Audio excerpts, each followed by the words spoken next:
Ngayon naman, usapin pang kalusugan na, Carla. Kasi syempre, pag-usapan natin isang sensitibong kondisyon na pinagdaraanan ng mga kalalakihan. Kaya ngayong umaga, makakasama natin ang Vice President ng Philippine Urological Association and President ng Philippine Society of Uro-Oncology. Walang iba kundi si Dr. Jaime Songco. Good morning, sir. Good morning, Carla. Good morning, Jules. Alright, sir. Sensitive condition na pinagdaraanan ng mga kalalakihan. Itong tinatawag na premature ejaculation. Ano ba ito, sir? At bakit siya naging medical condition?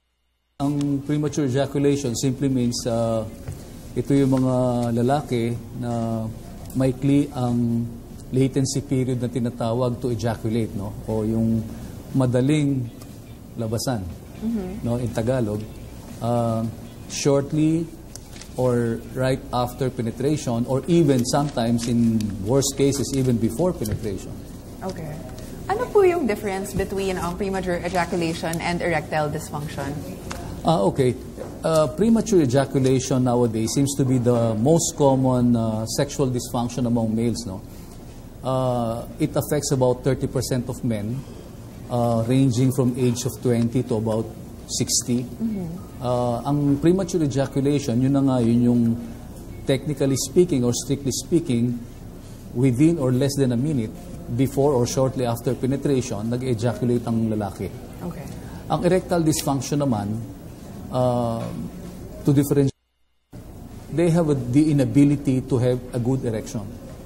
Yung kabila, you have good erection sa premature ejaculation. It's just your latency is so fast or short. Yung kabila, you cannot raise it up. So, difficulty of penetrating to, or if you are able to penetrate, the quality of erection is soft. So, both ways, it's a form of male sexual dysfunction. Alright. Ngayon, sir, ano naman, siguro, para mas malaman ng mga boss natin, kailan po ba siya na-establish, well, at least in the Philippines, na medical condition talaga siya ng kalalakihan? Kasi usually, from our part, no, hindi nga ako aware na medical condition siya. So, kailan po siya na-establish? Dahil po ba may rising number po ba ng mga affected men dito? Ano po? Hindi. Actually, even during our student days, which is in the 80s, we already have what you call the Diagnostic Manual for Mental Disorder, in DSM classification, ano? And nandun na ang premature ejaculation. So it's been a known disease before. Unfortunately, I think we don't have a full understanding of the disease at that time, to the point that treatment were a little bit, if I should say, crude. No? Meaning, ang gamutan at that time, maybe because of lack of actual research and knowledge about the condition, walang masyadong knowledge about the issue, and most of the time, like erectile dysfunction during those days, is a taboo topic. Yes. Whether out in the public or even in doctors' offices. No, it's only now that people are becoming more engaging and trying to discuss these issues medically in the context of family. So I guess now, like, we can learn more about this condition. Ano po ba yung usual causes for premature ejaculation in males? That's a good question, Carla. No? When you talk about premature ejaculation, actually there are two types. No? You have the acquired, meaning you got it because of some issues that are physically involving a male. No? Number one, like for example, hormonal issues, thyroid or endocrine problems. Those naman with infections in the prostate or prostatitis can have these acquired conditions. You can also have a psychological issue like, when you are threatened, when you're abused or things like this.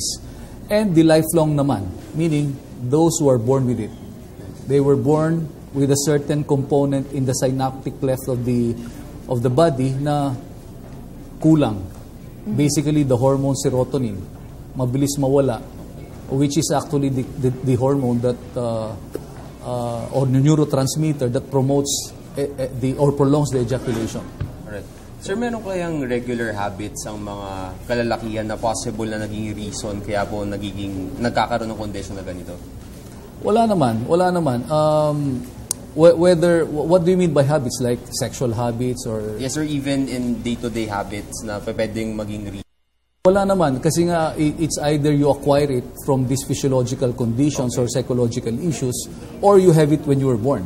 Alright. So those are two things that you just have to evaluate, or the doctor will help you diagnose So, ang or bigat pala, establish. Carla, ng psychological ng effect nito Yes, sa mga of kalalakihan. course. Ano pa po ba yung mga impact nito sa buhay ng isang lalaki if he has this condition? How does it affect his life? Well, you know, when you talk about sexual relationships, it affects the individual totally. But as you know, when you talk about sex too, it usually is made up of a partner. So it affects not only the male, but including the partner.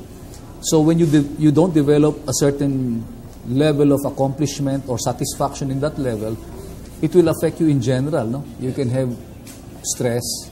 It can manifest in your body. You can even transmit it to your partner. So technically, the whole quality of life of the relationship is, especially when you don't reach that feeling of accomplishment or even orgasm, as they say, the right way.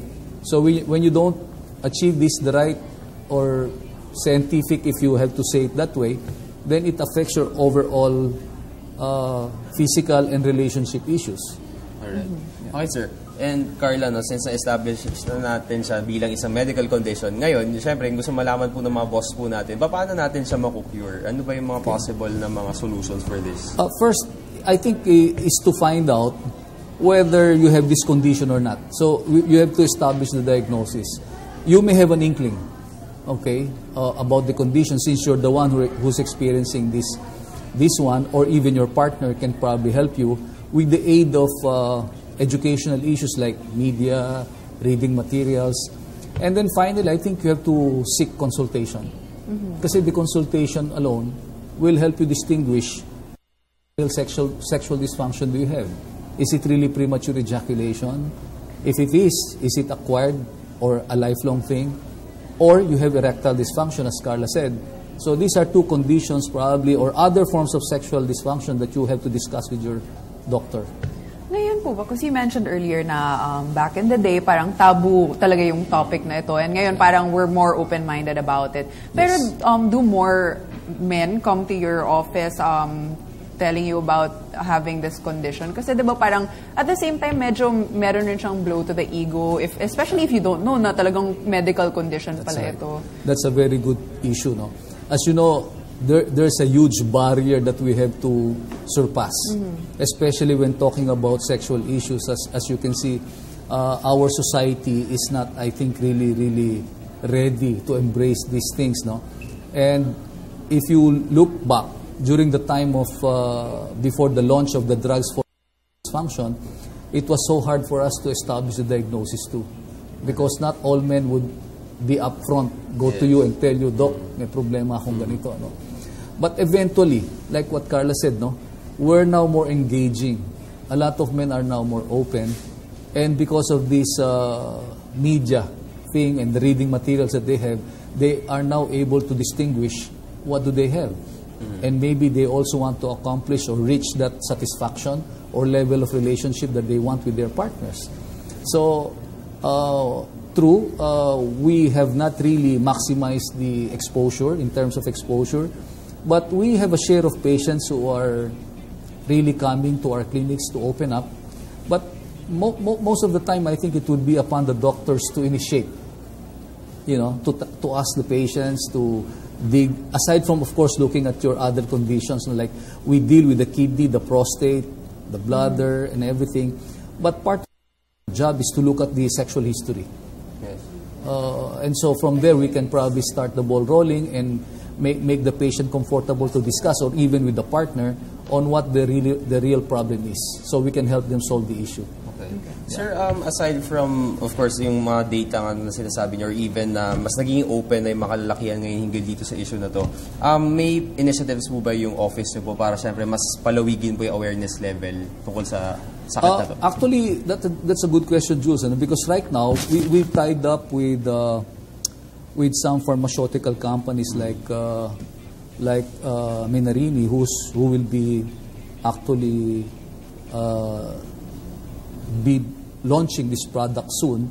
We've launched an advocacy we call the PE project, or the Premature Ejaculation Project, and I think the Philippine Urological Association, with partnership with them, we've launched a media, exposure plus a website to assist people or individuals who are interested in this topic. Plus, this coming June 14, we've also tied up with the Department of Health with regards to men's health. So by June 14, which is actually Father's Day, we're not only encroaching on the prostate diseases. No? We're looking at men in general. And that includes their sexual health, their prostate health, and other clinical conditions that affects men neurologically. So that's what we're trying to do now. So hopefully with this kind of approach, we will be able to reach more men or reach out to more men in as far as having these problems are concerned. And at the same time ngayon, meron ng bagong drug to be able to help men with this condition. Can you tell us a bit more about this?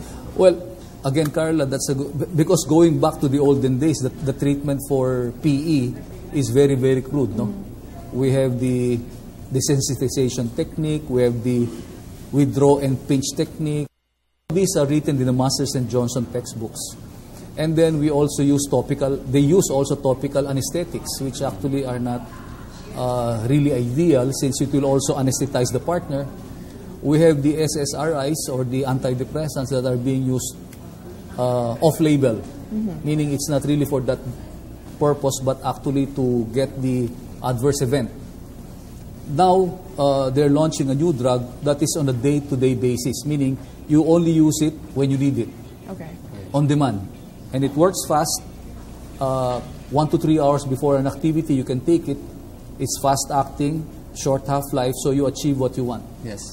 Alright, sir. So, sa pagtatapos po ng panayam natin ngayon, siguro po final tips po sa mga kalalakihan. Siyempre, kung meron man silang kalagayan na ganito, talagang may magagawa sila. I hope with this kind of exposure, we'll be able to reach out to more people, especially men in that age group, where relationships have to be properly cemented in the context of a family, and then improve that kind of relationship to strengthen the bond between partners, and hopefully open up in clinics of urologists all over the country, because these are the people who can help you. No? I'm not sure if the other specialties will really dwell into this kind of topic, but in as far as we are concerned, this is the thing that we can really help. Alright. Yeah. Okay. And so marami tayong mga natutunan, no?